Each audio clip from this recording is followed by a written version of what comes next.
Nossas saudações para você que está acompanhando o programa SG Connection, aqui na TV RVC Canal 8. Aqui é o lugar onde os fatores ambientais, sociais e de governança são integrados. Promovemos discussões profundas e de alto nível que estão impactando a sociedade, profissionais e o mundo corporativo. Eu sou Patrick Souza, especialista em governança, risco e compliance, professor de MBA e conselheiro consultivo. Eu sou Alberto Malta Júnior, atuo como consultor na área de sustentabilidade e hoje estou aqui com meu amigo Patrick para conduzir nosso programa.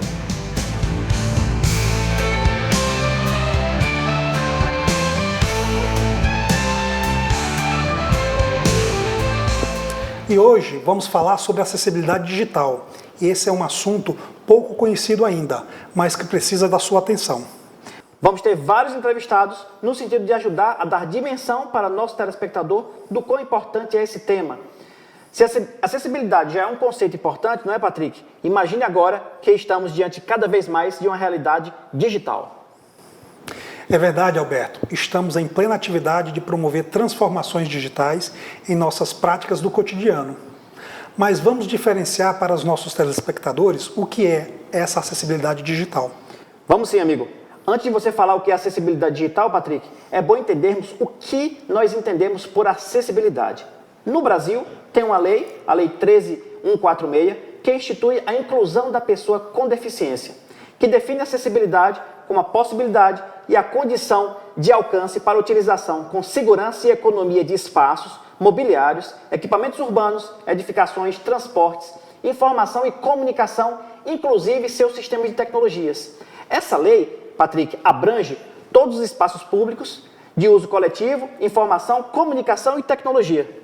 A acessibilidade digital é a prática de garantir que todos, incluindo pessoas com deficiências, possam acessar, compreender e interagir com conteúdos e serviços online.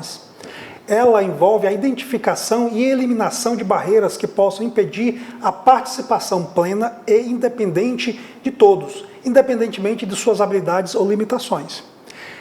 Esse tema ganha cada vez mais relevância no mundo atual. Garantir que todos possam usufruir da internet, independente de suas habilidades físicas, cognitivas ou sensoriais, é fundamental para a inclusão e a igualdade de oportunidades.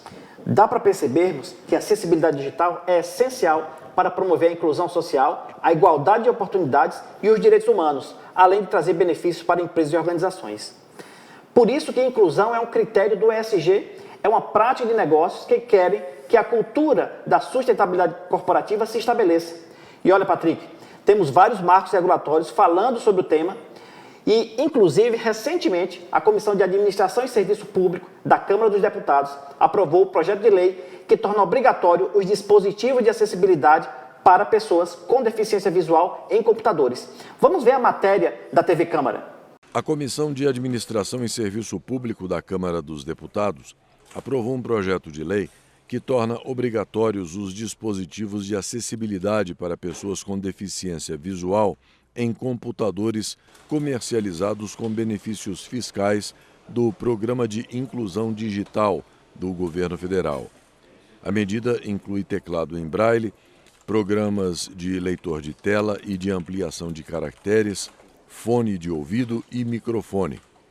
O Programa de Inclusão Digital foi criado pela Lei do Bem, de 2005, e concede uma série de isenções para a indústria de informática. O texto ainda será analisado em caráter conclusivo nas comissões de Ciência, Tecnologia e Inovação e de Constituição, Justiça e Cidadania. O relator da matéria, deputado professor Paulo Fernando, do Republicanos do Distrito Federal, destacou a importância da proposta. As pessoas com deficiência visual, adequando a legislação, já que é um projeto que já estava parado aqui há 12 anos. Então, eu fiquei muito feliz, não é, que os 3 projetos que eu relatei foram aprovados por unanimidade pelos meus colegas. A acessibilidade digital é a prática de garantir que todos, incluindo pessoas com deficiência, possam acessar, compreender e interagir com conteúdos e serviços online. Ela envolve a identificação e eliminação de barreiras que possam impedir a participação plena independentemente de todos, independentemente de suas habilidades ou limitações. A acessibilidade digital beneficia não apenas as pessoas com deficiência, mas também a sociedade como um todo. Entre as vantagens, podemos mencionar o maior alcance do público, tornando o conteúdo e serviços online acessíveis a uma experiência de usuário aprimorada, especialmente se lembrando das pessoas idosas, usuários de dispositivos móveis e mesmo pessoas com algum tipo de dificuldade, como o TDAH. Em outras palavras, Patrick, a acessibilidade digital é a melhoria do design e da usabilidade dos websites através de técnicas e ferramentas que melhorem a experiência de usuários com necessidades especiais. Assim, reduz as barreiras e permite que pessoas com diferentes tipos de deficiência consigam acessar sozinhas websites e informações disponíveis na internet. Sem acessibilidade, os usuários perdem autonomia e precisam contar, meu amigo, com a ajuda de terceiros para executar tarefas simples e essenciais. Alberto, eu não sei se você já parou para pensar que todos nós podemos ter uma deficiência, seja ela permanente ou provisória. E dessa maneira, estamos falando de um tema que precisa ser acolhido por todos nós. É uma questão que interessa a toda a sociedade. A Pesquisa Nacional para a Amostra de Domicílio, PNAD, estimou que a população com deficiência no Brasil foi estimada em 18,6 milhões de pessoas. Dessas, mais da metade são mulheres, com 10,7 milhões, o que representa 10% da população feminina com deficiência no país. Patrick, essa pesquisa trouxe vários problemas. Primeiro, os dados da PNAD mostram também que as pessoas com deficiência estão menos inseridas no mercado de trabalho, nas escolas e, por consequência, têm acesso à renda mais dificultada. Segundo o levantamento, a taxa de analfabetismo para pessoas com deficiência foi de quase 20%, enquanto para as pessoas sem deficiência, Patrick, é 4%. A diferença é muito grande. Terceiro, que a maior parte das pessoas de 25 anos ou mais com deficiência não completaram a educação básica. Em torno de 63% eram sem instrução ou com o fundamental incompleto. E em torno de 11% tinham o seu ensino fundamental completo ou médio incompleto. Alberto, é muita gente excluída e passando dificuldade, não é mesmo? Mas também é verdade que existem muitas experiências exitosas sobre acessibilidade digital. Essa matéria que nós vimos na câmera é um progresso e se soma às outras conquistas país afora. Verdade, Patrick. E tem mais. O empresário que está acolhendo essa população pode colher vários benefícios de incluir esses grupos que naturalmente estão excluídos. No contexto da acessibilidade digital, são várias possibilidades para diferentes empresas. Por isso, após nossos comerciais, nós vamos entrevistar um especialista em acessibilidade digital para ele nos falar melhor sobre o tema e falar de uma ferramenta que promove a inclusão. Não saia daí, nós voltaremos já.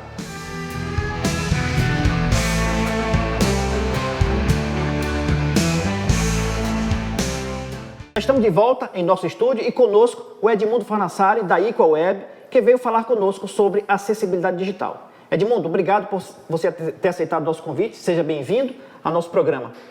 Muito obrigado, Alberto. Muito obrigado, Patrick, pela oportunidade. É sempre um prazer poder falar com vocês e trazer informações que a gente possa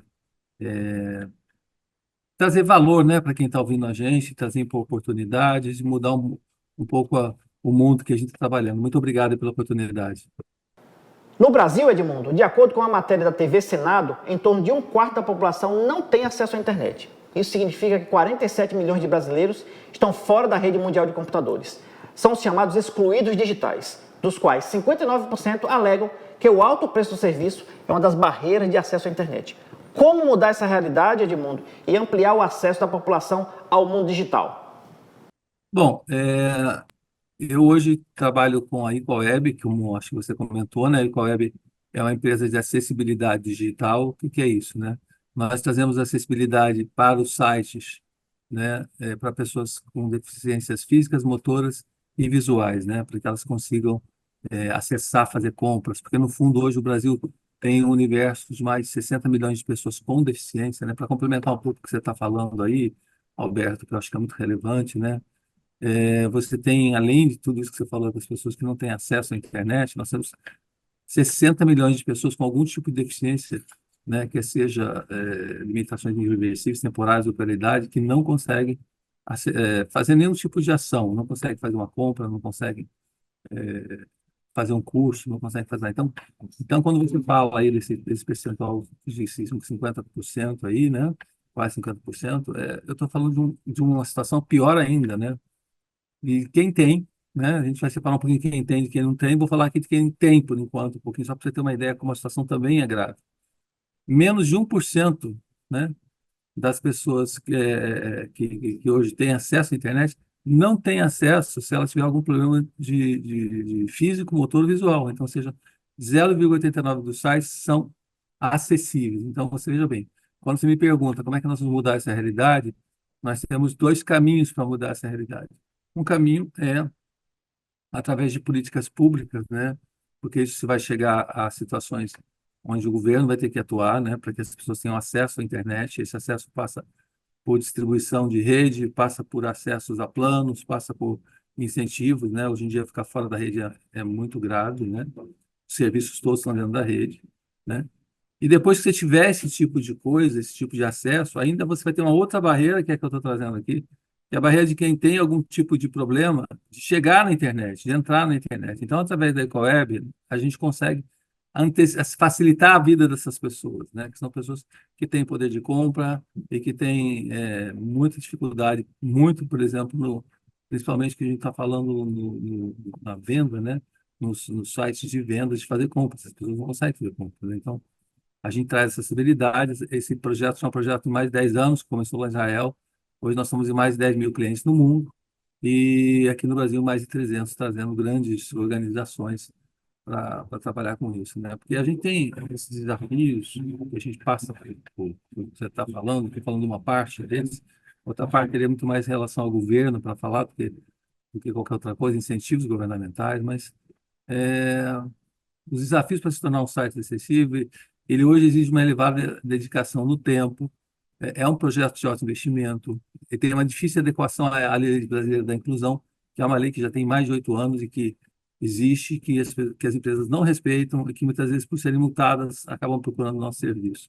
Você tem falta de profissionais especializados, manutenção constante desses sites, né? Então, quando você fala uma solução que pode ajudar, né, nós estamos falando de uma solução que é um software as a service de fácil integração, semi-automático, onde a gente pode fazer uma remediação, né, e a gente tem um suporte local.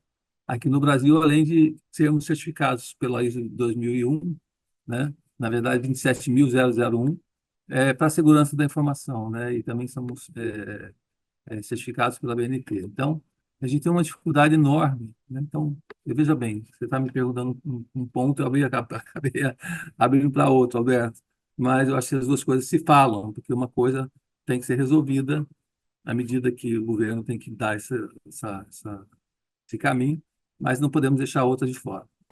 Edmundo, aqui no ESG Connection discutimos temas ligados com sustentabilidade e o ESG que estejam ligados com sustentabilidade corporativa. Especialmente para as empresas, quais as vantagens que a adoção da aplicação de acessibilidade digital e quais os segmentos de mercado que podem tirar mais vantagem disso? Bom, eu acho que essa pergunta sua é super relevante, mas ela tem vários caminhos para serem respondidos, né? Quando a gente pergunta por que é relevante para uma empresa ela procurar um caminho de acessibilidade, é porque, na verdade, ela tem que ter um propósito, ela tem que estar ligada a uma parte da sociedade que hoje é uma parte invisível, a gente pode chamar assim, né? Mas quando eu falo que eu trago uma ferramenta para uma empresa, para que ela melhore isso, para que ela tenha propósito, né? Eu também tenho que trazer coisas tangíveis para ela, por exemplo. Eu vou ter mais de 60 milhões de possíveis novos usuários. Eu vou estar impactando, dando uma humanização na marca, né? Consequentemente, se eu tenho mais usuários, eu vou conseguir mais receita, né? Outro ponto relevante é que eu melhoro o que a gente chama de SEO, que é o que dá a sua referência de procura no Google, né? Então, você é mais procurado. Sem contar que eu vou estar fidelizando mais clientes e usuários, e vou estar trabalhando conforme a legislação, né? Então, quando a gente pega nessa questão da lei brasileira da inclusão, que é obrigatória, a lei brasileira do SAC, que aconteceu ano passado, e você fala aí de questões de acessibilidade, eu vou entrar um pouco nas questões de ESG, Nós estamos no coração do ESG, porque, na verdade, se a gente não trouxer oportunidade para essas pessoas que estão à beira do mercado, nós não estamos trabalhando a parte social, nós estamos trabalhando abraçar essa causa, abraçar essa oportunidade e trazer receita para as empresas, porque quando a gente fala do ESG, a gente está falando de economia criativa rentável, né? A gente não está falando simplesmente só de trazer opções que sejam muito mais. é, eu costumo dizer que muita gente gosta de dizer que SG abraça árvore, não é isso. SG é economia rentável, economia circular. Então, a gente tem um processo interessante, porque a gente entra nesse processo através do aumento de receita, através da forma como as empresas são vistas, e também a gente acaba entrando num projeto muito forte de governança, porque nós vamos ter que ter controles para que essas coisas aconteçam. Então, para quem já está há 20 anos no mercado, como nós, acessando, tem mais de 10 mil websites, a gente já tem toda como se diz? Essa situação muito controlada, né? Você vê aqui no Brasil, quando você fala quais caminhos a gente vai entrar, a gente hoje está em vários caminhos, né? Então, a gente está desde a área farmacêutica, química, mineração, instituição do terceiro setor, enfim, a gente tem vários segmentos porque a gente é agnóstico, né? Na verdade, a gente sabe que a sociedade ela não quer procurar uma vertical. É lógico que quando você faz isso por uma questão de planejamento de trabalho, é muito bom, né? Então, a gente está na indústria, a gente está na educação, a gente está nos serviços financeiros, a gente está no serviço high-tech, a gente também está na mídia e no entretenimento, no varejo no e-commerce, nos serviços públicos, nas consultorias e serviços jurídicos também, além do que eu já falei da farmacêutica, mineração, do terceiro setor. Então, não dá para ser agnóstico, porque a sociedade não vive de maneira separada, ela é um conjunto, ela tem tudo, né? Como diz a nossa embaixatriz, que é a Andrea Schwartz, né, que inclusive manda um abraço a todo mundo que está aqui, gostaria de estar junto com vocês, mas infelizmente não pôde. É uma pessoa que trabalha hoje há mais de 20 anos com isso e sabe como é que isso é, e a nossa embaixatriz também temos os nossos embaixadores digitais, porque a gente precisa sensibilizar a sociedade, sensibilizar as empresas. Isso é uma coisa importante para elas, importante para a sociedade e que vai trazer retorno financeiro, né? E aí é lógico que você tem todo um mercado, uma concorrência e produtos, e a gente tem a certeza que estamos entregando aquilo que é mais importante, que é a segurança também no software, né? Quando a gente entra com software, a gente quer ter segurança nele, para que o cliente, né, ele possa realizar suas coisas sem problema, e a gente está numa situação muito confortável em fazer isso. Edmundo, como o empresário pode dimensionar uma boa ferramenta de acessibilidade digital? Você poderia apontar algumas diretrizes a serem seguidas? Sim, primeiro, eu acho que ele tem que saber o que ele está fazendo, né? O que ele está procurando, né? Se está procurando um software, ele tem que saber que ele tem que ter segurança em cima do seu código-fonte, então nós oferecemos segurança em cima disso. Ele tem que procurar quanto mais ações ele puder abranger para pessoas com deficiências motoras físicas ou visuais, né? Então ele tem que trabalhar isso.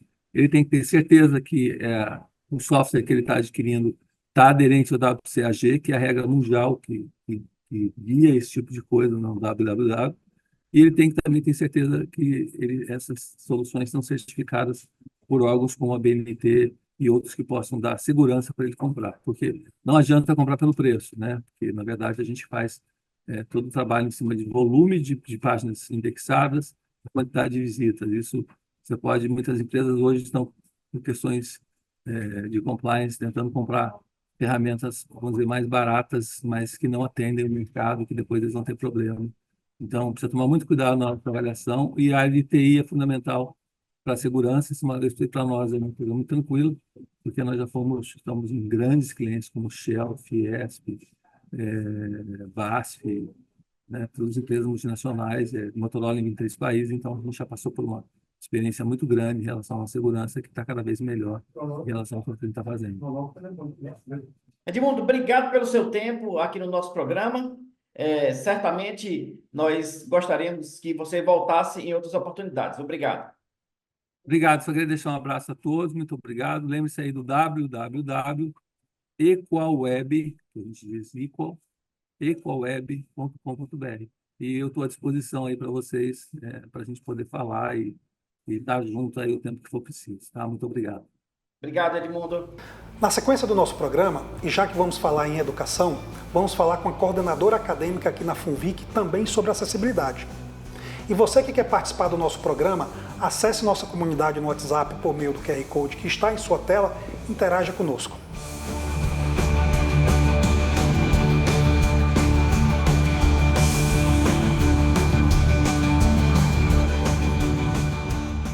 Estamos de volta ao nosso terceiro bloco aqui com a professora Fernanda Bevilacqui na FUNVIC, aqui em Pindamonhangaba. Professora, obrigado por atender nosso convite. No bloco anterior, falamos com um especialista em acessibilidade digital e gostaríamos de saber inicialmente como o ensino superior, especialmente quais recomendações que o MEC tem feito sobre a acessibilidade digital para as universidades e centros universitários. Boa tarde, Alberto e Patrick, obrigada pelo convite. Então, o MEC, ele instituiu uma lei, que é a Lei 13.146, de julho de 2015, e essa lei é chamada Lei Brasileira de Inclusão das Pessoas com Deficiência, porque ela é considerada o Estatuto da Pessoa com Deficiência no Brasil. E ela vai ser apresentada a partir dos níveis da educação básica e do ensino superior. Porque é a mesma lei para os dois níveis de ensino. Ela estabelece que a acessibilidade é uma possibilidade, uma condição que a pessoa com deficiência tem, ou a pessoa com mobilidade reduzida, não necessariamente a pessoa com deficiência, de alcançar para a utilização com segurança e autonomia diversas possibilidades.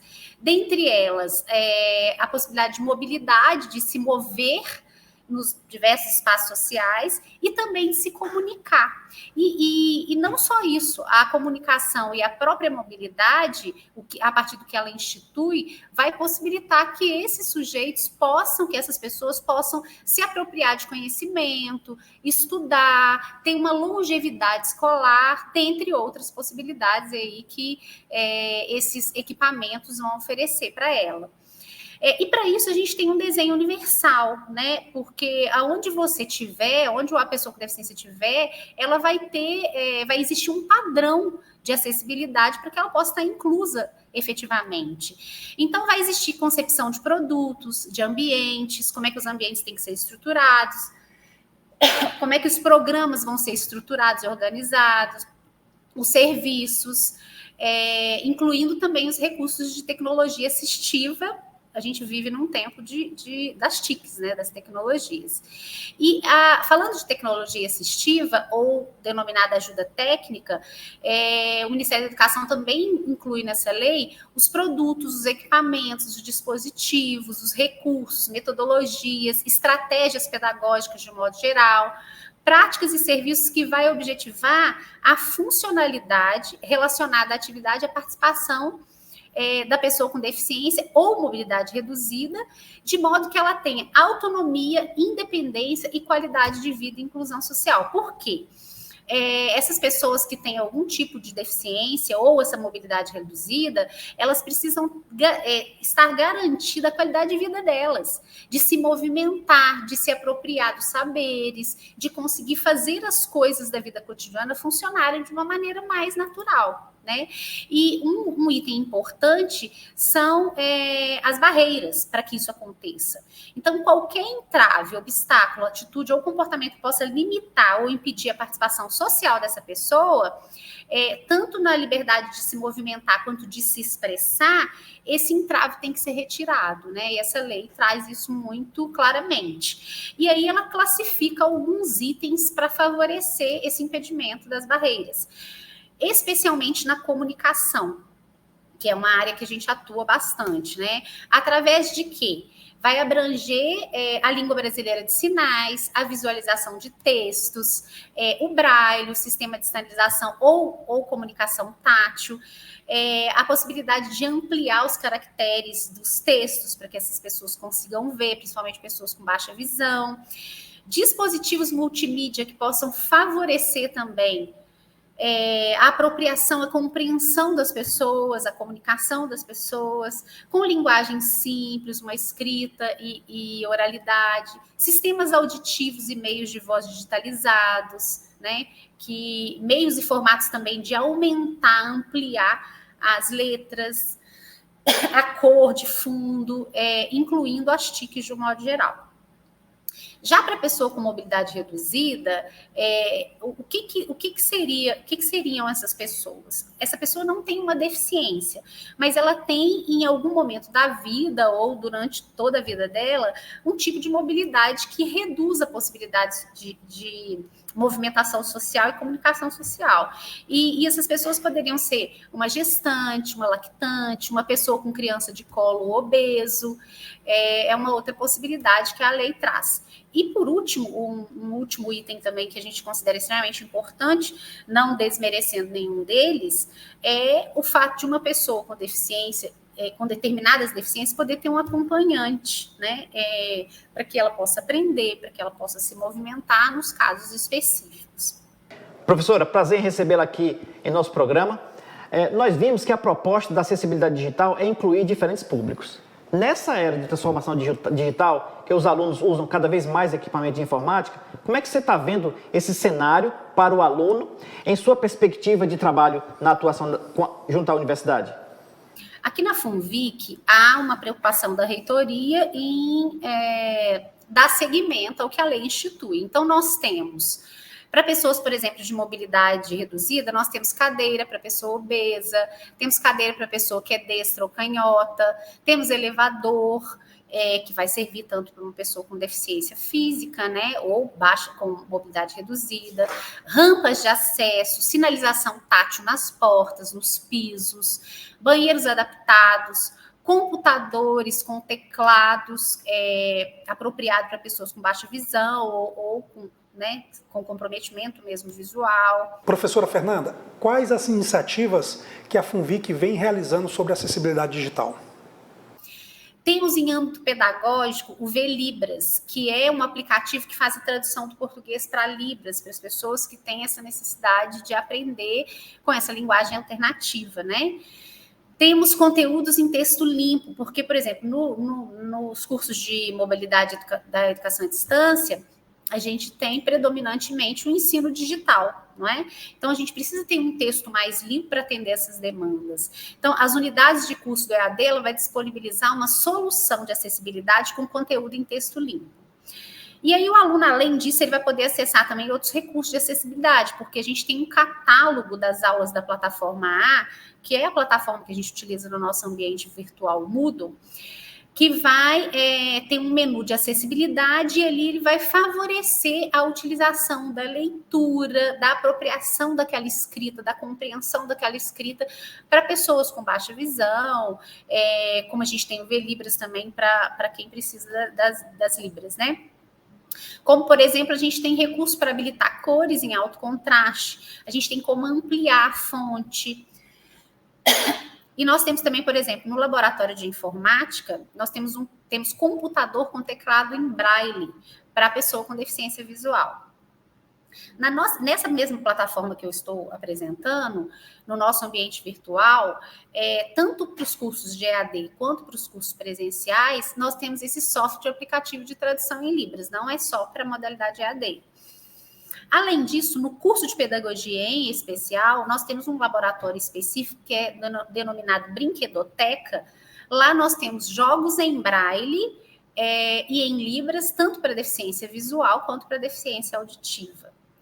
E algo que a gente considera muito especial aqui no FUNVIC é o atendimento psicopedagógico. Ele é diferenciado. Por quê? Nós temos 2 profissionais. Em geral, as instituições têm um profissional, né? Um psicólogo, um psicopedagogo. Aqui nós temos uma psicopedagoga experiente para questões de ordem pedagógica, para acompanhar uma avaliação de uma pessoa que tem algum comprometimento, algum déficit, com laudos, né? E outras atividades educacionais. E temos um psicólogo que vai atuar nas questões de ordem comportamental. Então, dá para abranger tanto a área pedagógica quanto a área de comportamento. Em síntese, o que é importante para a gente aqui, que é uma preocupação da nossa reitoria, é de buscar cotidianamente atender a inclusão da pessoa com deficiência e mobilidade reduzida, tanto em âmbito estrutural, físico, quanto em âmbito pedagógico. Professora, obrigado por sua participação e tenha um bom trabalho. Obrigada a vocês, viu, pelo convite, um grande abraço e até a próxima. Alberto, se quisermos prosperar enquanto sociedade, precisamos incluir mais esses grupos que estão à margem do desenvolvimento. Sim, Patrick, e 2 atualizações importantes sobre esse assunto. Tramita no Senado Federal o PL 1090, que estabelece que os sítios de internet mantidos por empresas com sede ou representação comercial no Brasil ou por órgãos de governo contem com os recursos de acessibilidade.